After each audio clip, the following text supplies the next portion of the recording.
Hello, company, and welcome to the Show People podcast, the podcast that shines a spotlight on the UK performing arts industry and those dedicated to their craft. My name is Andrew Keats. I'm a theatre director and the artistic director of Queer Theatre, and your host. Ladies and gentlemen, please welcome back to the stage, Sir Ian McKellen.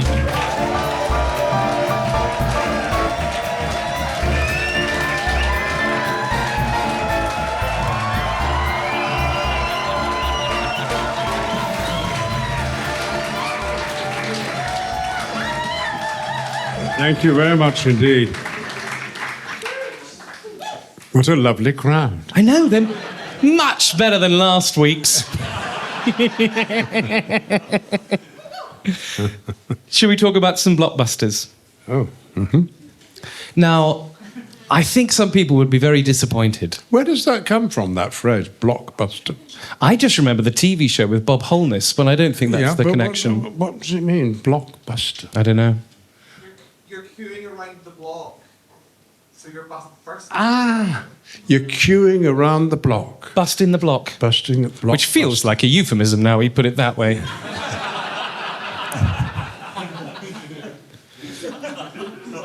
Sorry. What do you think was the film that really put you on the map? What was the movie that really brought you to the world's attention? Richard II. Mm-hmm. Third, Richard III.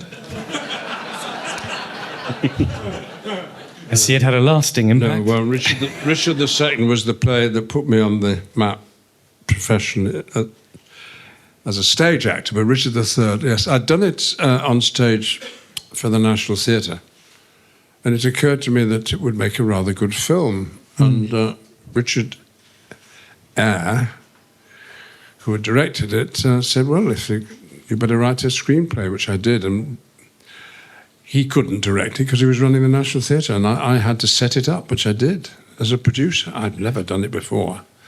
It took me a long time, and I wasn't very good at it, and I won't ever do it again. But I arranged this film, and we had a wonderful cast. Maggie Smith played my mother in it.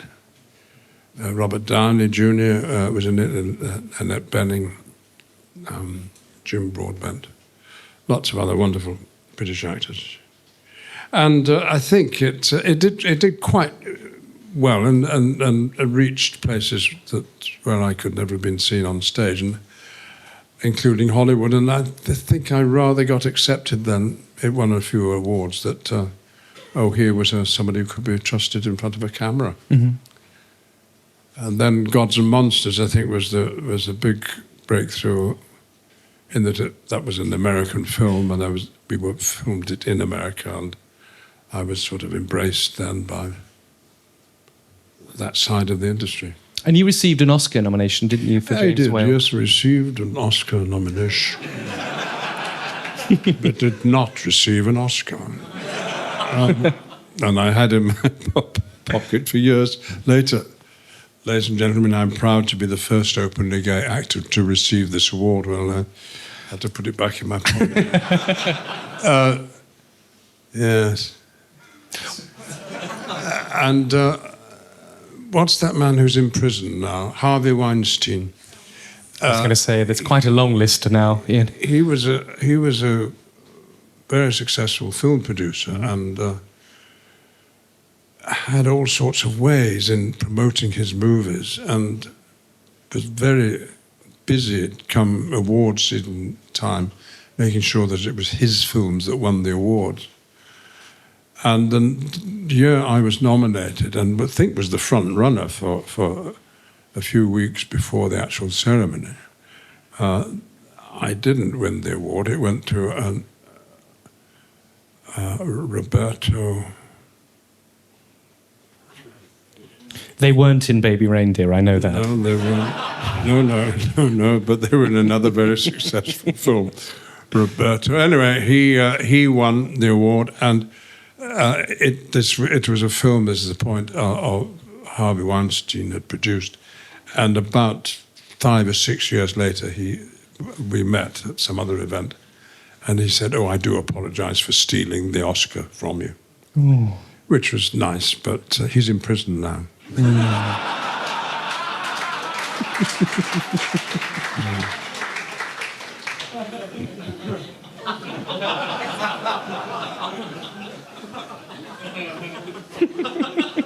I got another nomination for one of the Gandalf films. It must have been. Have you really forgotten what those are called? There were so many of them, I don't know. But one of the Middle-earth films. The Lord of the Rings. No. You see, there's 3 films in that series, and each one was... Oh, The Fellowship of the Ring, The Two Towers. That's right. I think it was for The Two Towers. And the best thing about that event was that I was having a wonderful affair with a man I'd met in New Zealand, a Kiwi. And we were put on the front row at the Oscar Awards. And we were so much in love, we just automatically held hands all the way through the ceremony. And the producer of the television broadcasts, I think, must have been gay, because apparently there were constantly shots of these 2 lovebirds holding hands, the first men ever to be seen on at the Oscars. I'm proud to be the first openly gay... Oh, no.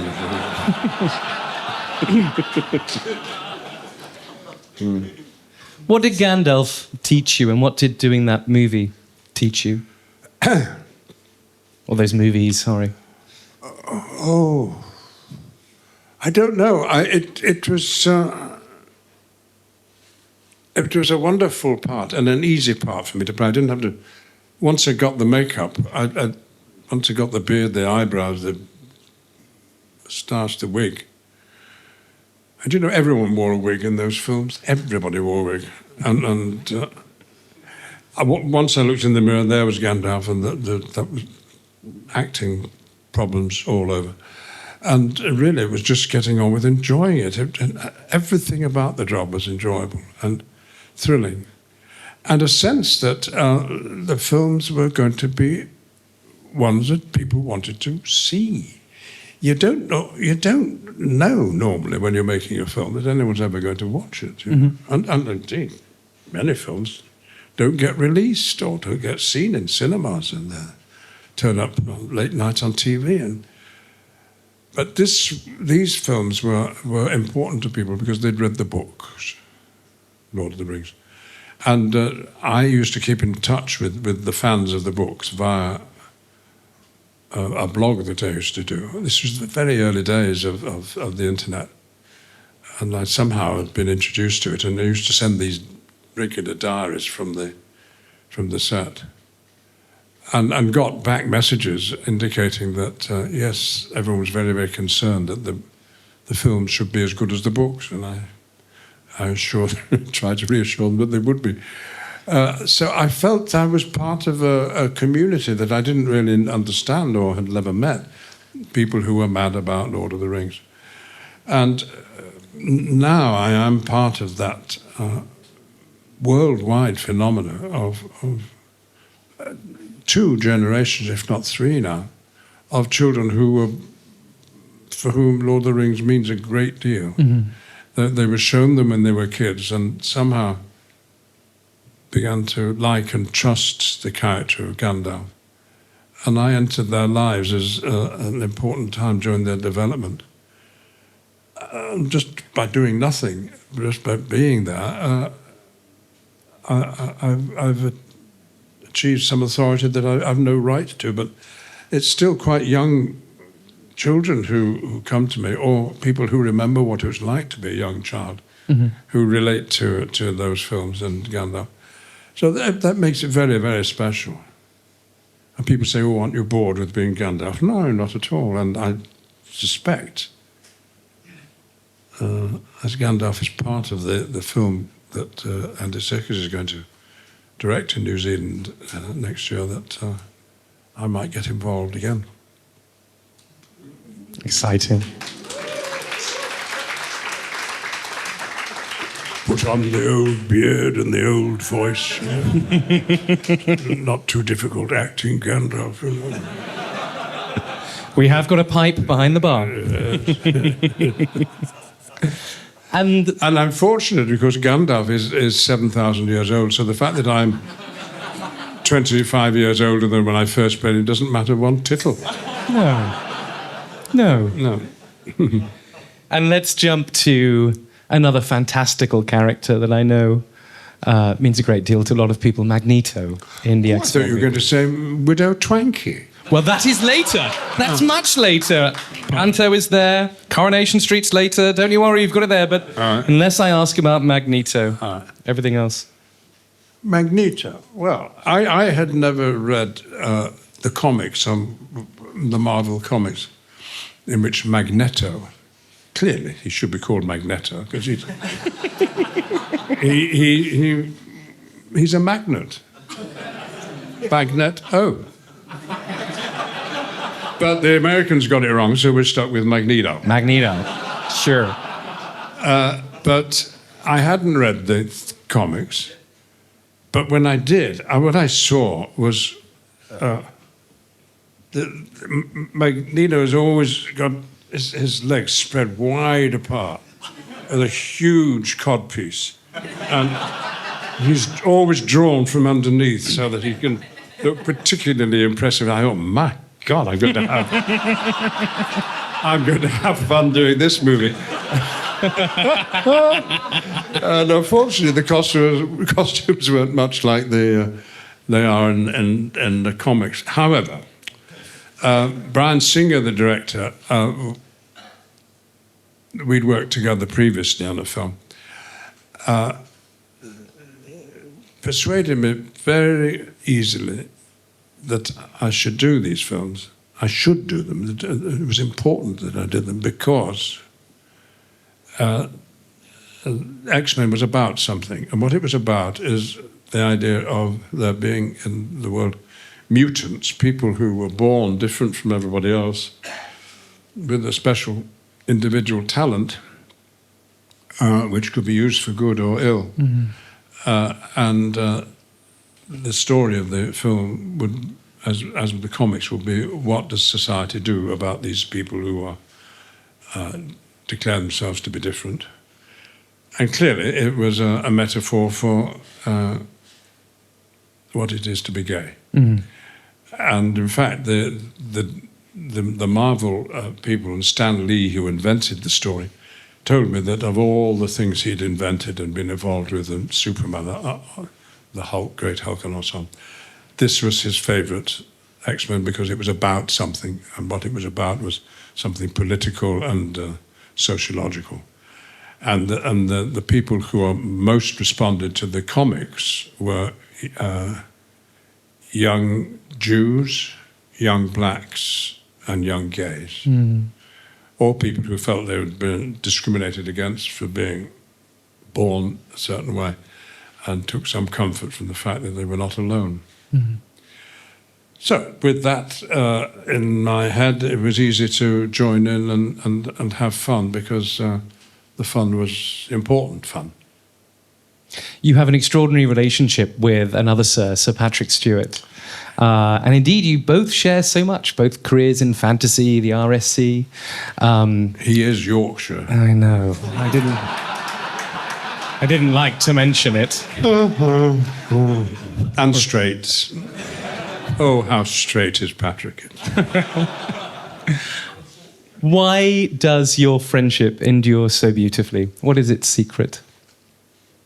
Well, it's partly his wife, Sunny, who I adore, and who's a great cook. With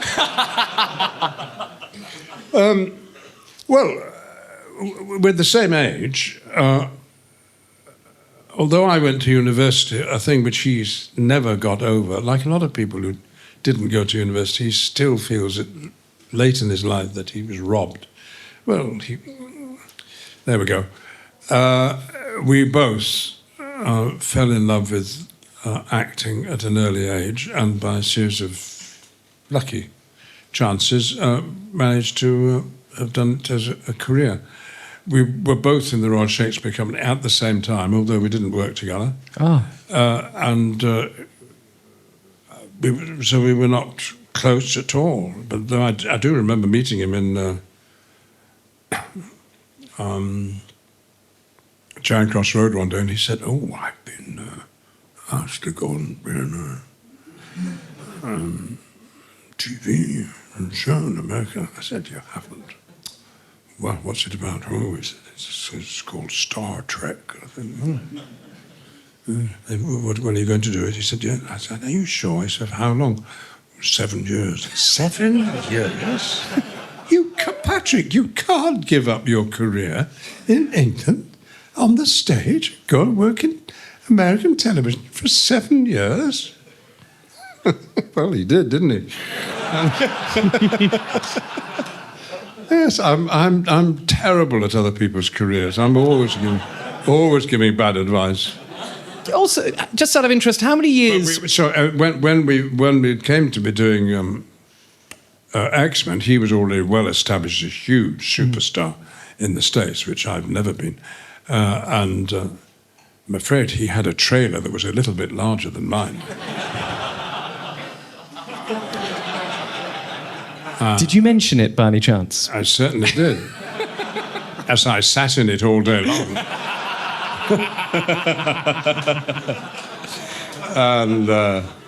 But we really bonded when Sean Mathias cast us in Waiting for Godot. So he cast you both rather than it being your ideas? Oh, yes. Oh, well, yes. I kept saying no. But, am I glad that I eventually said yes. Wonderful. Not a difficult play at all. Turned out to be, joyful. And having done that, we then did the Pinter play. The Homecoming, wasn't it? No. No Man's Land. Thank you. To go with it. So we need to pause. Oh, of course, you did No Man's Land. Yes, No Man's Land.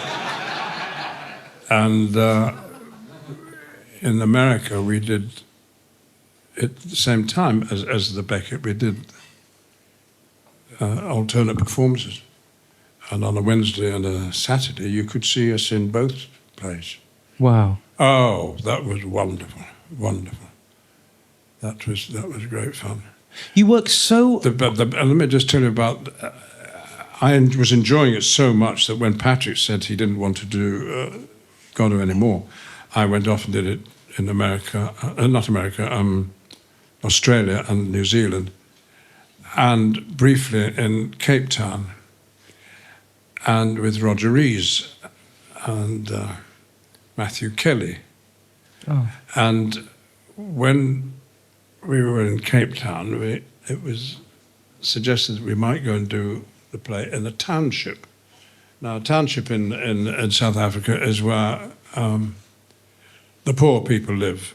Black people, they often work in the white areas because they're bussed in each day, but they go back at night to townships where there's very little electricity or home comforts or sanitary arrangements. And it's a fact of life for millions of people in South Africa. And it was suggested that we go and do a performance of our play. Thought to be one of the most difficult plays ever written. We were going to perform it in a township to an audience who had probably never seen a play before, and certainly not seen it on the stage of the Oliver Tambo Gymnasium, which is where they could fit everybody in. Mm. They didn't have to pay to see it. They just threw anything they could in a bucket. And they brought their babes in arms because they don't have babysitters there in the township. And they came, a couple of thousand people, and sat. They were talking away. And even during the play, they went on talking, but whispering very, very quietly. But you can't whisper the click, which is part of the language, the Xhosa language. Anyway, I come on as Estragon, the tramp who's got bad feet. And I staggered onto the stage and sat down and I tried to take my boot off and I couldn't get the shoe off. And I just looked into the audience and I said the first line of the play, nothing to be done. And I promise you, 2,000 people who'd lived through apartheid and were still living in a township, didn't have proper running water or electricity, said, yes, they agreed, nothing to be done. And that was the most magical evening of theatre for me. Why are you so passionate about supporting grassroots theatre companies and making sure that audiences see the work that you do? There's absolutely no reason that one would need to come and support our little company at the Two Brewers, and yet you show up time and time again.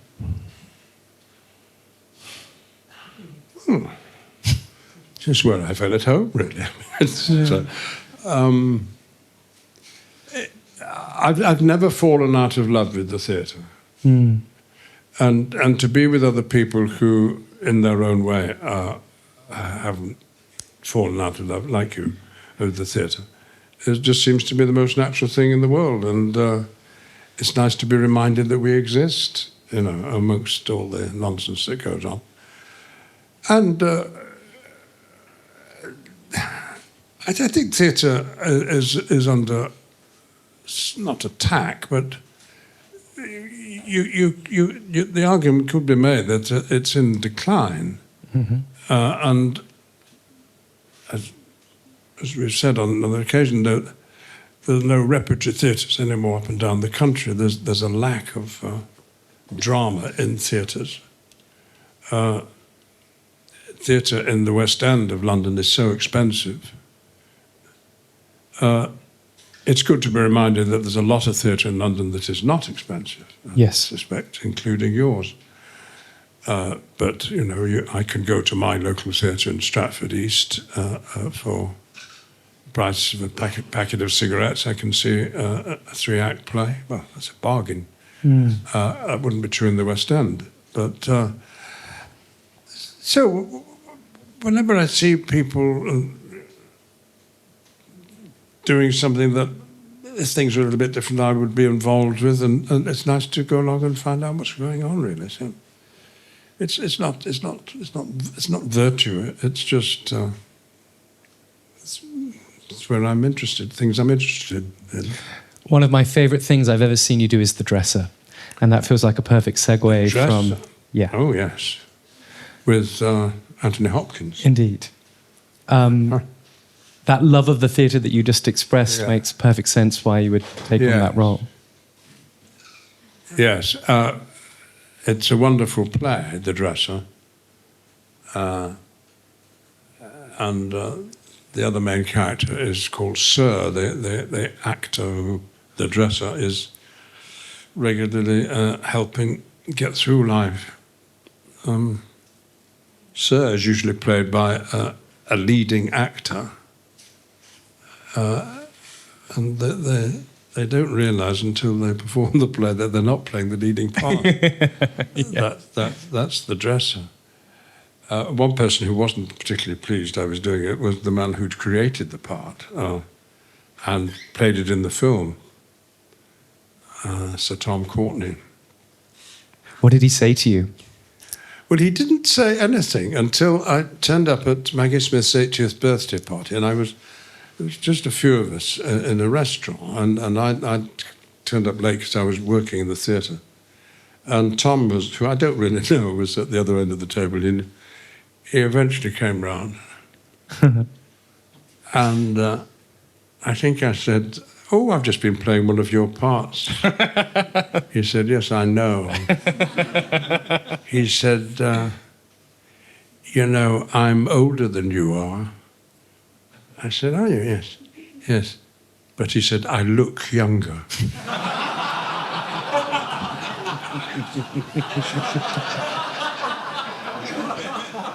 Well, I thought, fair enough, good on him.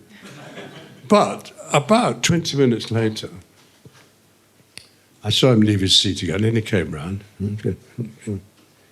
He said, "I'm older than you are, but I look younger." I thought, that's a bit far-fetched. He shouldn't rub it in like that, Tom. Then someone pointed out to me that he'd probably forgotten that he'd said that. So you may be older than I am, Tom. Well, so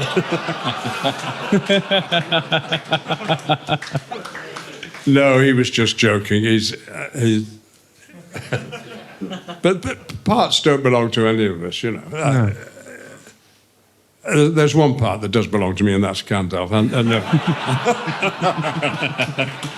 But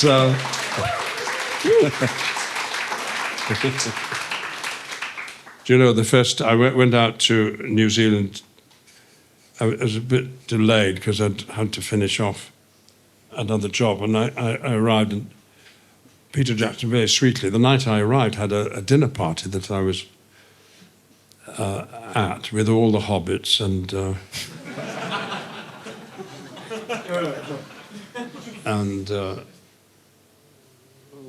Orlando, of course. Take your time with this story, Ian. And the man who played Saruman, who was Saruman, told me his name. Christopher Lee. Christopher Lee. So I'm sitting next to Christopher Lee, and his first words to me were, "I've always thought that I should play Gandalf." What can you say to Oh, really? Oh, dear. We became good chums, actually, Christopher Lee and I did. Yeah, he's in a heavy metal. He had a heavy metal band as well, didn't he? Did you know that? Oh, that's another man. No, Christopher Lee used to do, as in Saruman, as in Dracula, used to work with a heavy metal band and do extraordinary voiceovers over it. I'll send it to you. You'll be amazed. Oh, yes, he did a bit of singing, yes, that's right, yes. It's extraordinary. Yes, Tell me about Vicious. Vicious. Now, I love Vicious. Yes. It made me Well, that's you and me, yeah. You, Frankie... And Derek, he needs the work, of course. Well,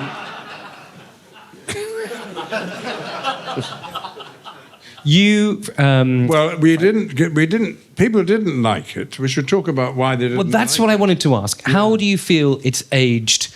And what was it like to work with such a great group of theatrical chums? Yes, well, dream come true, really.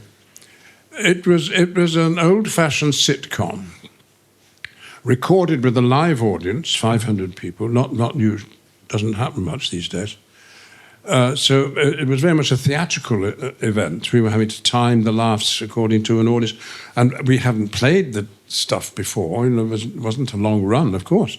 The first time you said it out loud, it was being recorded, and there was an audience responding, and you wanted them to respond.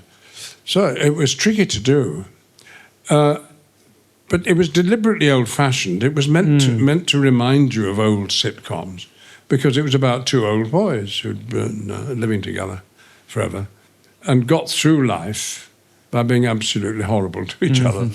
But it was all based on love. That was the theory. It was like Golden Girls. It was in that sort of territory, or I Love Lucy. It was written by an American.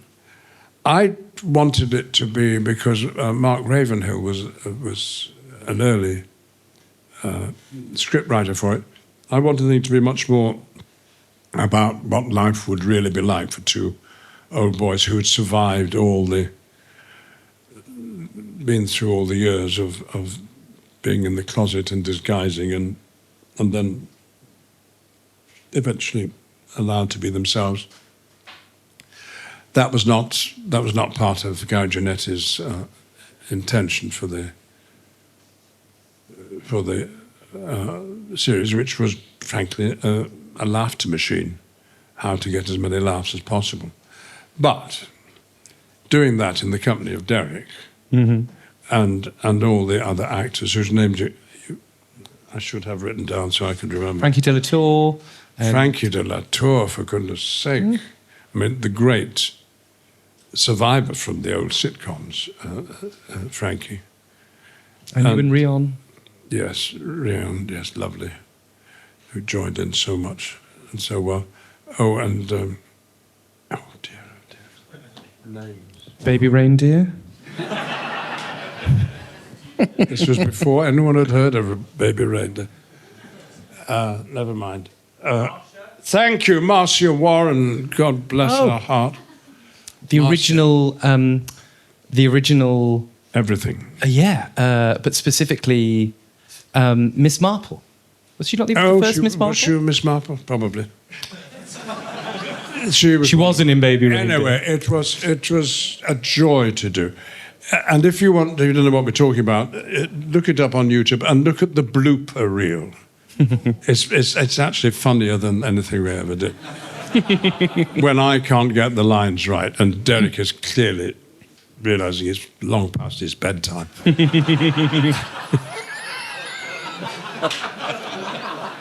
But because Derek and I have known each other for so long, since we were at university together, we both rather took a shine to each other and never did anything about it. And it's all too late now, and it's very miserable. But there we were playing two old boys. And after the show, we used to meet the audience, just thank them for coming. And each week I would ask the audience, I said, up those stairs, as you know, there's a bedroom. Do you think in the bedroom there's a double bed or two singles? Mm. And without hesitation or disagreement, 100%, everyone said, it's a double bed. That's right. These two old boys were still able to sleep in each other's company, to put it mildly. And the best moment of talking to the audience was the night I was able to say, I just want to let you know that during this evening, while you've been here with us and hearing this queer story being told to make you laugh, just across the river in the House of Commons, they've legalised gay marriage. Mm. And there was a result.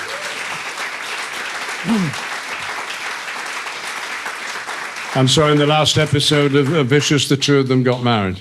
Mm. It's beautiful. I love it. I think it's such a celebration of our language, our gay language, and the way that we say I love you in so many different ways. Well, and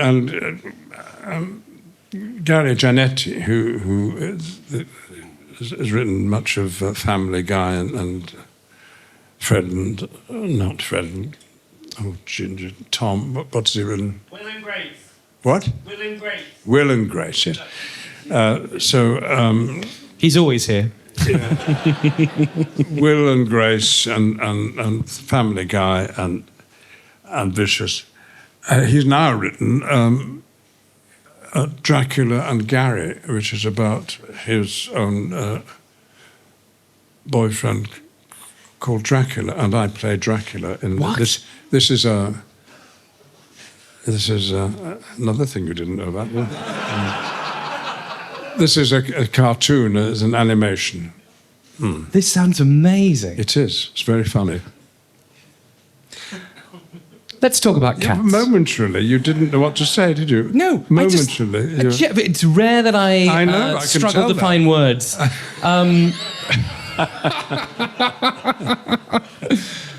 I want to talk about cats.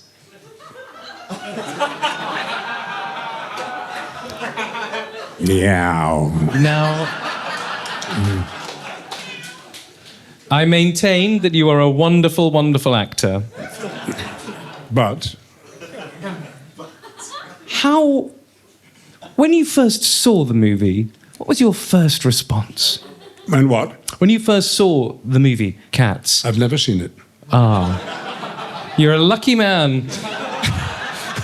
It's very cheap. I loved it. I going to film each day with super talented people. Yeah. You know, amazing singers and dancers and comedians and all their support system and their choreographers and their musicians. All the music played live and sung live. And Judy and I at Dench just couldn't believe our luck to be with all these people who could do so many things that we never been able to do. And her eyesight's not what it was. And I said, Judy, panties, they're not wearing their panties.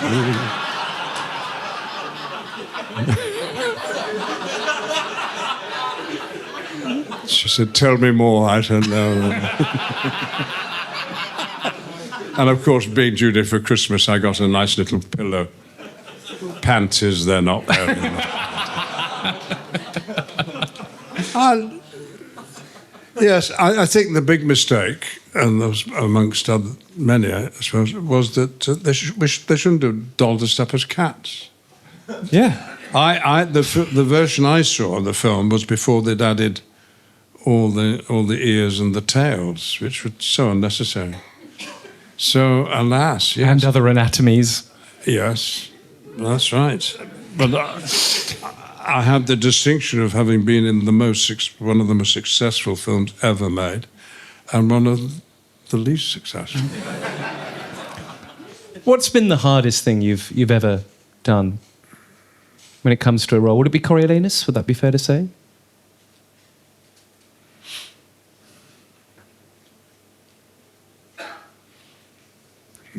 Not easy, Coriolanus. I think, I find everything difficult. And if I didn't find it difficult, I'd get worried. Though I say Gandalf was easy. What I'm talking about plays. I was doing a play by Anton Chekhov, but adapted by Michael Frayn, who writes wonderful comedies. And this was for the National Theatre. It's called Wild Honey. And I rehearsed this for 4 weeks, and I could not begin to understand, really, how to do it. I was playing a school teacher who was a womanizer. None of it came very naturally to me. And I didn't know what to lean back on, and eventually I thought, perhaps we just need more time. So I contacted Peter Hall, who ran the company, who wasn't actually in the country at the time. He's doing another job. I said, we can't open this play. Well, at least I can't. It's going to be a disaster. I don't know what I'm doing. And and he said, oh, it's not what I hear. He said, just give it a couple of days. I'll be back and we can talk it through. So we did, and that was the day of the first preview. And I went on with every misgiving possible. And I walked onto the stage and said the first line, and I got a laugh. Oh, it's a comedy.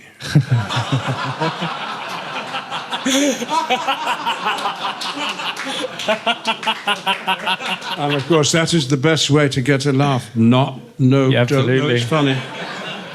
Don't play for the laugh. I wasn't playing for that. I was playing for the truth I couldn't discover, and the audience was way ahead of me. And it was one of the most successful plays I've ever done. I loved doing it. We did it on Broadway. And but God, was that difficult. Yeah. Let's talk about Coriolanus.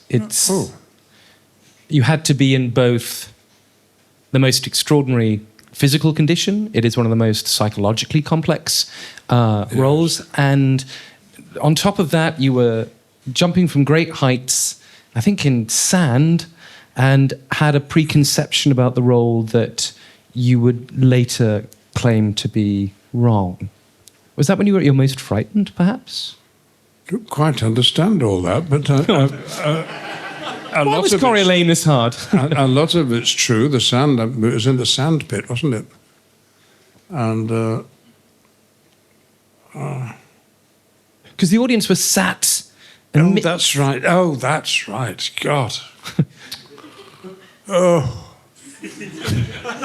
Coriolanus is an absolutely wonderful play. Mm-hmm. And it's about many things, but it's about what makes up a society. And being Shakespeare, everybody gets their say. The people who are running the country, old and their heirs, the people who are serving the state, the union leaders, the tribunes, the people themselves, people of Rome, the soldiers, everybody. And he examines the lives of all these people, how they mix and don't mix. And Coriolanus is a flawed fellow in the middle of it all. Well, I wish I could remember the speech, which for me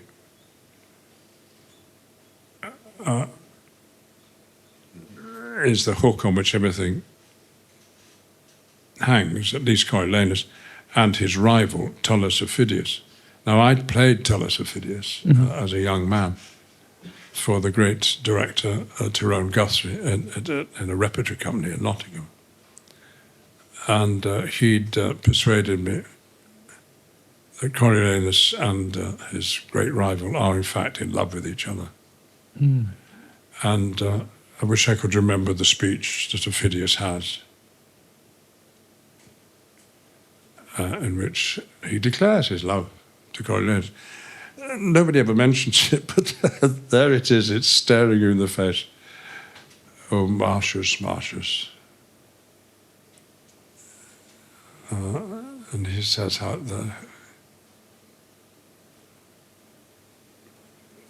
when he first saw Coriolanus, it was a greater moment for him than when he first saw his wife naked. I mean, it's wrenched from the soul of the character, and it indicates to me that Shakespeare knew everything about what it was to be gay, just as he knew everything about what it was to not be gay. Mm-hmm. And that play is full of that. But then I got to act with Irene Worth, one of the great actresses of my lifetime. And I was doing all this on the stage at the National Theatre. It was, But Peter Hall had arranged to have the audience on the stage, some of them. Because it was a play about the people, and the people, the audience, were expected to play characters and were moved around the stage by the actors. Oh, my goodness. They were always getting in the way, I wanted to make a gesture, and there'd be some... And then when I came back after the interval and got into my place and ready to start the second half, one of the people came up to me and said, "Would you sign my autograph? Sign my programme, please?" I said, "I'm doing a play." And I wrote again, contacted Peter again and said, "Look, can we do it without having the audience on the stage?" It was a request on behalf of the whole company, who were fed up with it, but no, he wouldn't deny it. But that's a special play for me, that, having played both parts. What's the thing that you haven't done that you'd like to? Quite often I've seen you being interviewed on old chat shows where you said, I'd like to do pantomime, and lo and behold, you were in pantomime. I'd like to be in Coronation Street, and you were in Coronation Street. Yeah. What's the thing that you'd like to do that will inevitably happen thanks to this podcast? Never to do another podcast. No. I would be... No. The definitive Ian McKellen. No, we were just talking about gay characters in Shakespeare, and that there is one that springs to mind, and it's the Merchant of Venice. Now, the Merchant of Venice is not Shylock, who's the moneylender. The Merchant of Venice is Antonio. Mm-hmm. And Antonio has the first line of the play. "In sooth, I know not why I am so sad. And his mates, all male, all a bit younger than him, say, oh, you're worried about this, you're worried about the other, you're worried about your business isn't going well, you're worried about the weather, you're worried about getting older. And then one of them says, oh, you're in love. And Antonio said, fine. Somebody might have heard that. Oh my God, Antonio is gay and he's in the closet and he's sad because his boyfriend has just said that he, the boyfriend, wants to get married and he wants Antonio, who's rich, to lend him the money to pay for it. Well, I can imagine what that would feel like. And I don't think I'm going to get to play Antonio now. I got very close to it, and I should have been doing it right now, but because of the fall and because of other things, I didn't. Plans to do it didn't materialise. Well, I'm delighted to announce Queer Theatre's next production. Well, it's odd, isn't it, that the other obviously gay character in Shakespeare is also called Antonio in Twelfth Night. Mm-hmm. He's the twin of Viola, the central character who... Oh, no, he's not. No. He's in love with the twin, yes, that's right. Antonio declares his love, says, I do love you so. So it's these gay intimations and characters have been avoided in the past, even though they've often been played by gay people, because we didn't think we were important. But, you know, enterprises like yours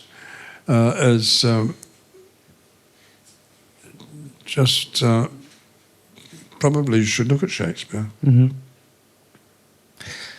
Is there a piece of Shakespeare that you would share with us tonight that you keep in your heart? Oh, my goodness me.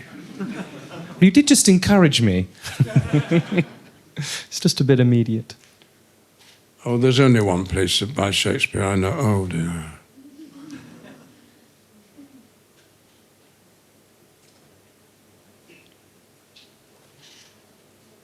The latest discovery by scholars is one that is surprising but believable, that Shakespeare didn't write the plays, or rather he didn't write them by himself. That as with Coronation Street, which has 20 writers who write it, the plays that were put on in the Elizabethan theatre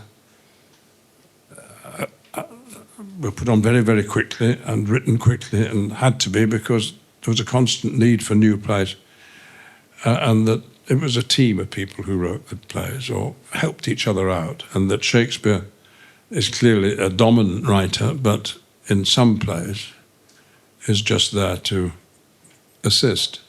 And one of those plays is called Thomas More, which is about the Catholic civil servant who is eventually put to death for refusing to obey the orders of Henry VIII.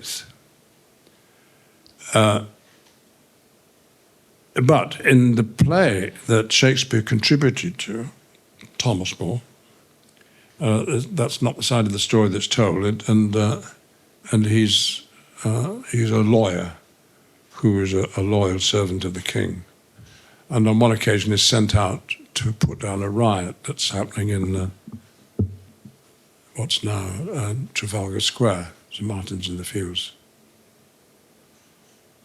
Well,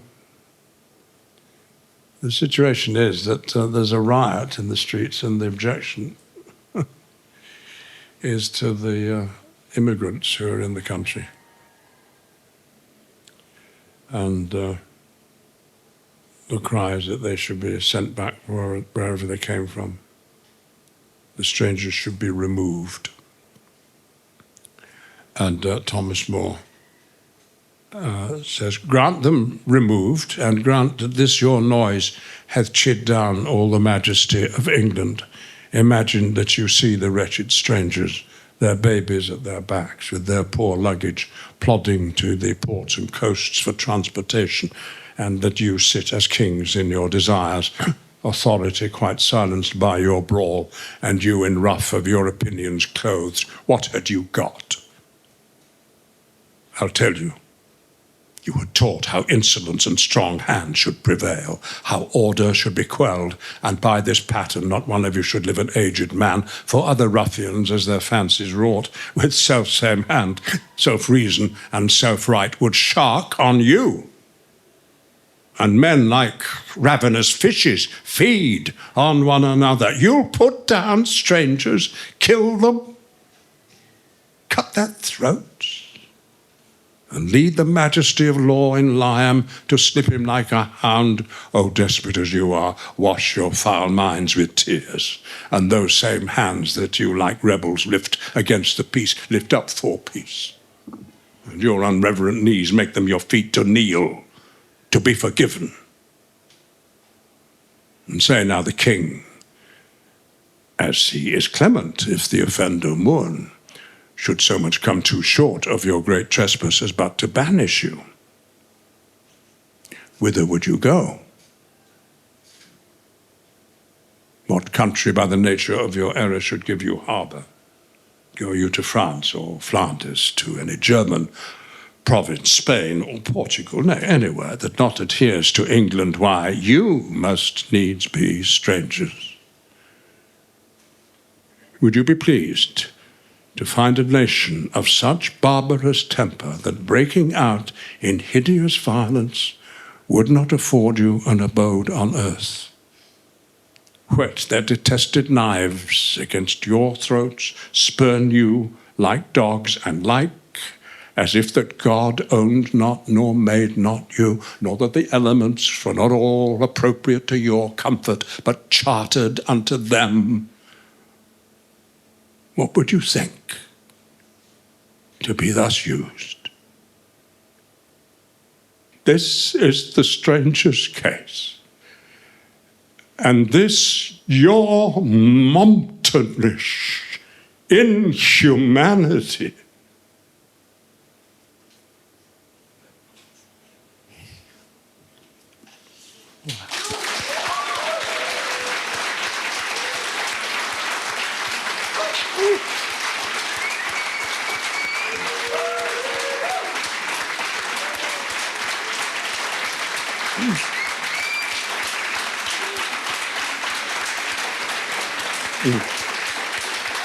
Well, there you are. But, of course, you're whooping and applauding the sentiment. And, you know, why do you do Shakespeare? People say, well, that's why you do Shakespeare.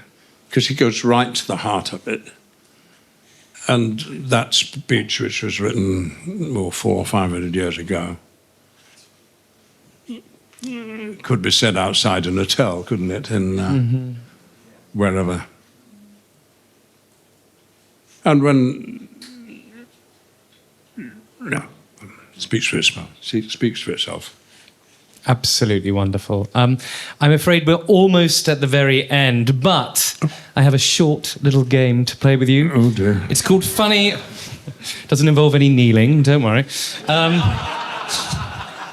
I think. I'm going to ask you some very quick-fire questions to a very jaunty tune. Please answer as quickly as possible, however you are allowed to say pass. Liam, hit the music. Okay. It's different, I know. Captain Kirk or Captain Picard? You'd have to repeat that. I didn't hear what you said. Captain Kirk or Captain Picard? Pass.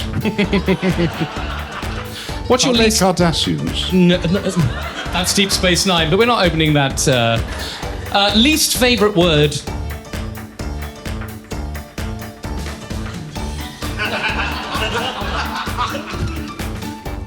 Christ.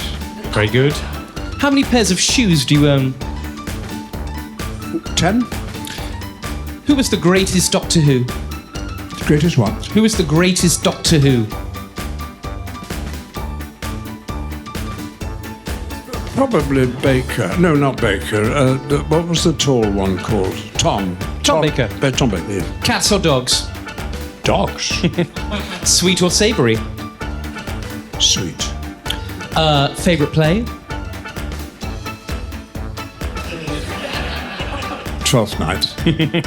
Tea or coffee? Oh, I don't drink either. Favourite theatre? Live theatre. All right. Stephen Sondheim or Andrew Lloyd Webber? Oh, come on.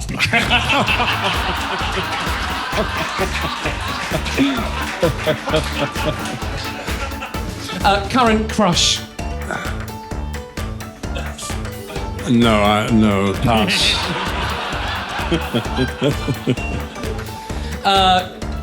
What's the lie about you wish you could correct? What's the what? What's the lie about you that you've always wanted to correct? Oh, that I'm a good person.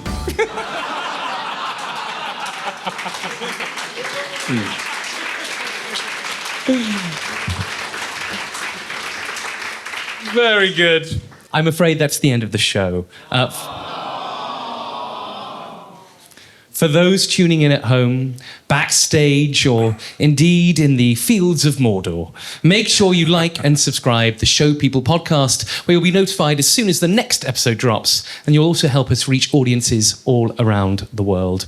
We'd like to extend our gratitude to our fantastic sponsors, Theatre Counts and Jake Waby Productions, and a huge thank you to the Two Brewers, Jimmy Smith, Rhys Godfrey, and all of their extraordinary staff. This podcast is proudly produced by Queer Theatre, committed to telling LGBTQ+ stories and nurturing queer talent. If you've enjoyed this podcast and would like to support our work, please consider making a donation at queertheatre.co.uk, where you'll also discover details about our weekly acting classes for LGBTQ+ people, the Queer Play Reading Club, showcases, networking events, parties, and masterclasses. If you're queer, come and be a part of our community. And if you're not, well, just come along and give us your cash anyway. Finally, please put your hands together for our extraordinary guest, Sir Ian McKellen.